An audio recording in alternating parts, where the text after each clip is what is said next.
Jo, ky është realiteti. Do lidhemi me një aktor, po humor me sarkazëm, një moderator, një emisioni shumë suksesshëm, Piranja. Investigativ, po. Investigativ. Flor Binajn, e kemi në lidhje direkte. Faktikisht, është sukses që e kemi Florin, nëse që mbas asaj që ndodhi u zhduk, s'na doli më. Flori, jemi mbrëma. Në mbrëma bëjmë. Faleminderit që... Mbrëma shpat. Faleminderit që nuk e refuzove. Do vazhdojmë. Shpati. Shoku Shpati. Mbrëma, shoku Shpati. O, Flori, mbrëma. E dim që e ke kohën shumë të limituar, të kështu që nuk do ta zgjas shumë me pyetje gjata, po jam shumë kurioze të di, a ke nostalgji për këto protestat? E dikushme? Po patjetër që kam nostalgji për protestat, nostalgji kam për çdo protest, sepse mirë ose keq nuk i ka lënë atë nervin shoqëror të ngordhi. Po ka protesta sot? Ka protesta sot? Mendon që janë protesta? Vjen keq që protestat po marrin gjithmonë më shumë formën e një pellgu gjithmonë më të vogël dhe nuk janë më ajo oaz ku shkëmbeheshin idetë, ku shkëmbeheshin veprimet, pra aty thurej, si thua, çfarë do bëjmë tjetër për te protestës. Edhe format me të cilat të kanë mbetur njerëzve janë fatkeqësisht kanë ngelur memet, të bësh një status. Ose të bësh shere.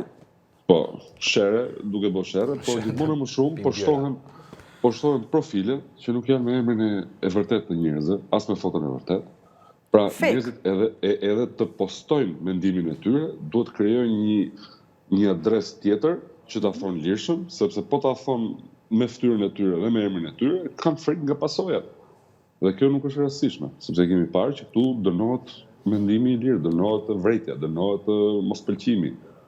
Dhe është vrarë qëllimisht, dal nga dal, në mënyrë sistematike, rëndësia e vlerës është vrarë dhe vlera e rëndësisë. Dhe kur të dyja vriten pastaj, në shoqëri bizotron kaosi, gjithse kush parcelizohet në të parcelën e vetë, bëhet gjithmonë me ngushtë rrethi, fillon njerëzit kanë frikë klasin edhe me vetën e tyre se mos i spionon vetja ke dikush tjetër. Bësh paranojak, domethënë, po patjetër. Unë jam shumë dakord me ty që ka ndodhur një vrasje e protestës dhe e nervit shoqëror së fundmi, sidomos të vitet e fundit. Nëse mund të flasim për këtë vrasje, në deduksion logjik sjell që mund të flasim edhe për një vrasës.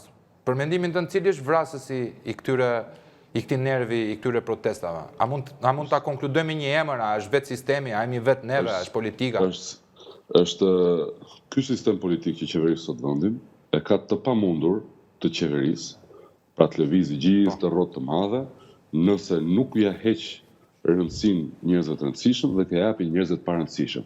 Ata njerëz që janë të parëndësishëm, që marrin një rëndësi kaq të madhe, dihen borxhli dhe janë të gatshëm të bëjnë çdo lloj gjëje që mos ta humbasin të gjë që dinin shumë mirë që në asnjë jetë tjetër nuk do e merrnin. Dhe marrin përsipër të bëjnë gabime dhe kur bëhet ajo mullar pastaj, shkojnë ke këta njerëzit të përgjegjshëm dhe i thonë hajde zgjidhe ti dhe pastaj do dal prapë unë sigurisht zgjidha unë. Pra, është faj totalisht i këtij sistemi politik. Absolutisht. Po neve, a mund të quhemi fajtor, neve që e kemi kuptuar e nuk është se bashkëfajtor. Neve që absolutisht po. Se e kemi kuptuar, të gjithë e kemi kuptuar, kemi bërë ato përsjatjet tona për të bërë një lloj revolte ose për të shprehur spaku revoltën, se jemi shumë të vegjël për të luftuar një sistemi do organizim tjetër, po pak rëndësi ka. Pse nuk po reflektohet fare më Flor? Do të thonë, të gjithë ankohemi valla. Neve ankohemi, sa i keq është ky sistemi, si ma bëni ky drejtori, po ja kemi dhënë vetë votën, ja kemi dhënë vetë legitimitetin. Pse se kuptojmë këtë burr? Kemi heshtur dhe heshtja është në një mënyrë pranim. Kemi dal nga ajo kafje, se nëpër kafje janë të gjithë trima, janë të gjithë heroj. Ky kështu e ky e kështu, do ja bëjmë kështu, do ja bëjmë ashtu. Sa dalin nga kafje thua, hajde. Ta shim buzët gjithë.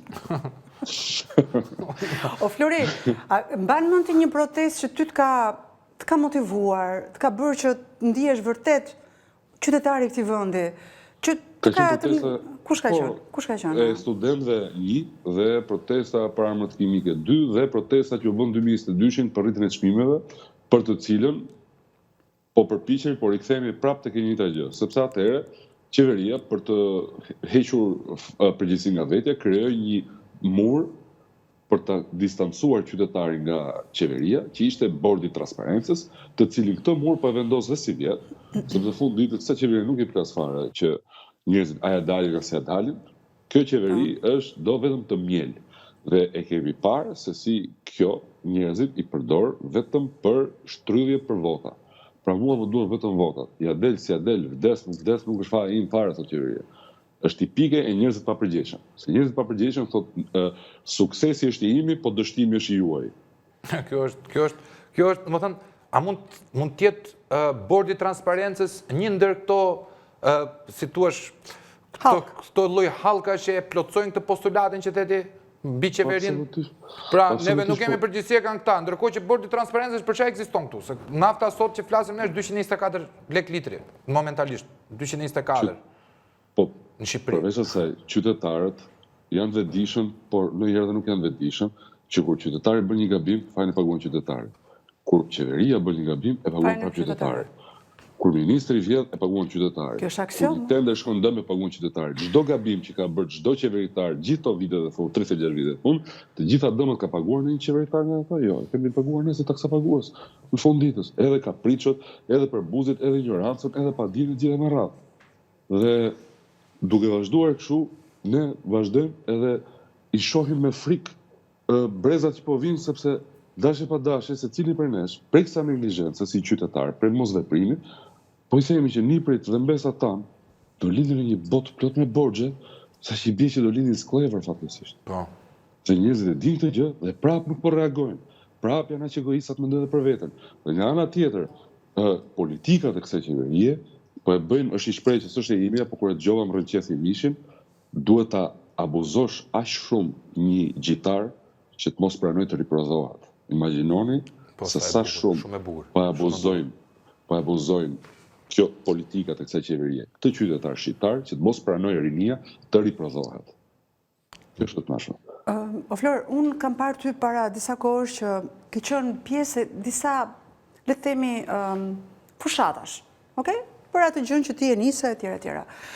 Sot që flasim për protestat, nëse ti nesër do mendosh vërtet të futesh në politikë, do thrisje një protest? Do ishte në gjendje ta mblidhje këtë lloj qytetarie që ka ngelur në Shqipëri? Këtë lloj sindrome kaq fort që kanë sot shqiptarët në tipologji, dhe unë mendoj që është kthyer në aksiome, dhe ajo që the ti. A do kishe ti, do ta shikoje ti si një hap protestën ose mbledhjen e njerëzve për të kundërshtuar një regjim, apo se kështu është quajtur sot regjim? Unë mendoj që protestat kanë kuptim në një vend ku ti nuk hiqesh nesër nga puna, pse dole të kundërshtosh qeverinë që do të vjedhë pronën tënde. Mendoj që protestat kanë kuptim në një vend ku ti nuk hiqesh nga puna ose gjithë fisi jot shkarkohet nga puna kudo qoftë ai, edhe pse mund të ketë kontribut 40 vjeçar si mjek ose si specialist në një fushë të ndryshme, të shkarkohet nga puna pse ti nuk je dakord që një parcel, një tokë e kësaj Shqipërie që njerëzit kanë dhënë gjakun për ta ruajtur brenda kësaj Shqipërie që ka ngelur sot, ti jepet dikujt tjetër me mendjen e lirë të një personi tjetër. Pra, në këto vende kanë kuptim protesta. Për mendimin tim, duhet për çdo vend, sidomos një vend si Shqipëria që është i çuditshëm, kalon nga çudia në çudinë, e shkelim mbi pllaka çudie çdo ditë. Edhe mendojmë se i njohim ato pllaka çudie, një ditë del thyra e pllaka çudis, ka dalë një pllak tjetër çudie që ku do ecin nesër fëmijët tan, dhe duan forma të reja. Dhe këto forma duan të dalin në pa duke u mbledhur një grup njerëzish shumë i madh i të gjitha sferave dhe të diskutojnë çfarë zgjidhje mund të jepet, sepse nuk mundet me shkopa të ndryshëm që na godasin edhe pas shpine të reagojmë në të njëjtën mënyrë si diku tjetër ku të godasin me pupla. Okay. Shiko, ka diçka sepse neve jemi në disfavor me kohën, o Flor. Sepse lodhen njerëzit edhe me këta të vjetrit, po lodhen edhe duke na pritur neve. Dhe kjo lodhja lodhja duke na pritur neve ku i valentohet më shumë si pesh me ata që të kanë rrarur sistematikisht. Ti që është elita politike, mos t'i vendosim gjyra, se këta për mua janë e njëjta gjë në thelbe, janë anti-Shqipërisë, kështu po e tregojnë. në një bashkëbisedim që po bëja, më falë se... S'ka problem, po, ta bëjmë dialog, jo, ta bëjmë dialog. Në një bashkëbisedim që po bëja me një mikeshën time para pak ditës, po flisnin për këto portalet që janë bërë gjobvënsa të frikshëm fare, që marrin emrin tënd, portali që ti nuk e di kush është mbrapa atij. Marrin dikë, një njeri, një frymor, ty, mua, Anduenën, e bëjnë balt, e hedhin çfarë do lloj gjëje. Nga ana tjetër, ushqim të tyre kanë ata njerëzit rrerë në diellës që nxjerrin frerë, që e kanë bio, domethënë. Edhe gjarpri ndihet inferior, ndihet me komplekse para këtyre njerëz, kaq shumë helm kanë brenda këta njerëz që nxjerrin. Dhe kur vjen puna, asnjë qeveritar nuk merr përsipër të bëjë një ligj që thon, "Olla, siç del me emër mbi emër ti që shan këtë tipin që e nxjerr si plaçka aty për të bërë gjyq publik, dilte ti me emër mbi emër. Kush je ti që bë këtë gjë?" Në mënyrë që edhe ky qytetari nesër të hedhë në gjyq e të thotë, "Olla, më nxjerr prova që ti po thua këtë gjë." Po pse? Edhe ky është një tjetër mur për t'i mbajtur njerëzit larg qeverisë. Pra të sul një tuf me qenë, sepse ky shërben qeverisë. Lef për njëri, lef për tjetër, kafshon njëri, kafshon tjetër, gjithë bajt njëri, gjithë bajt tjetër. Shtuar shumë. Bravo. Dhe ne nuk e dim kush janë ambasadorët. Dhe ato, Flori. Flor, faleminderit shumë. Pyetja e fundit edhe do të lë. Më lejosh mend? Patjetër. Do ta shohim Florin në politik apo jo? Në një të ardhme, të shkurtër, të largët? Gjithçka mund të ndodhi, në Tiranë.